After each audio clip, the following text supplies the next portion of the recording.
Il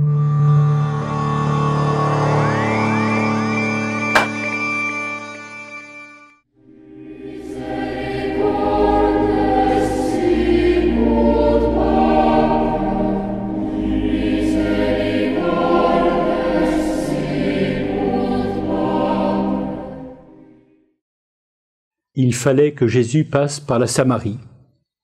Telle est la précision que donne saint Jean au début de ce très grand récit de la rencontre de Jésus avec la Samaritaine au chapitre 4 de son évangile.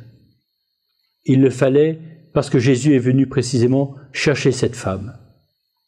Il est midi, Jésus est assis au bord du puits, arrive cette Samaritaine qui vient puiser de l'eau à une heure absolument inhabituelle par rapport aux habitudes de l'époque. On venait puiser le matin ou le soir, mais jamais à midi.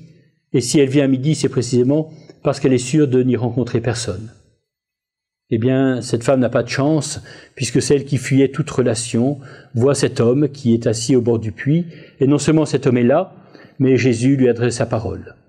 Et nous pouvons être attentifs à toute la délicatesse et toute la pédagogie que Jésus met en œuvre pour progressivement permettre à cette femme d'abord de retrouver la parole et puis progressivement de s'ouvrir à ce désir qu'elle porte en elle de recevoir l'eau vive, véritable, celle que Jésus peut lui apporter. Cette femme jusque-là enfermée dans un passé lourd, cette femme qui fuyait toute relation, voilà que Jésus lui demande « Donne-moi à boire ». Et c'est le début de ce grand dialogue qui progressivement va faire sourdre dans le cœur de cette femme le désir de recevoir cette eau vive que Jésus vient lui annoncer, qu'il lui promet. Et pour cela, elle doit faire la vérité sur son existence. Et Jésus va l'aider à dire tout ce qu'elle a fait, tout ce qu'a été sa vie. Il va l'aider à se réconcilier avec sa propre histoire, pour qu'elle puisse devenir la première missionnaire de la bonne nouvelle du salut.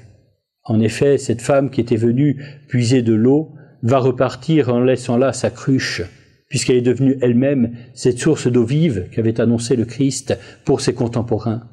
Et lorsqu'elle va témoigner auprès de ses contemporains, elle leur dira précisément « Voilà un homme qui m'a dit tout ce que j'ai fait ». Et c'est grâce au témoignage de cette femme que les Samaritains seront parmi les premiers à reconnaître Jésus comme le Sauveur du monde.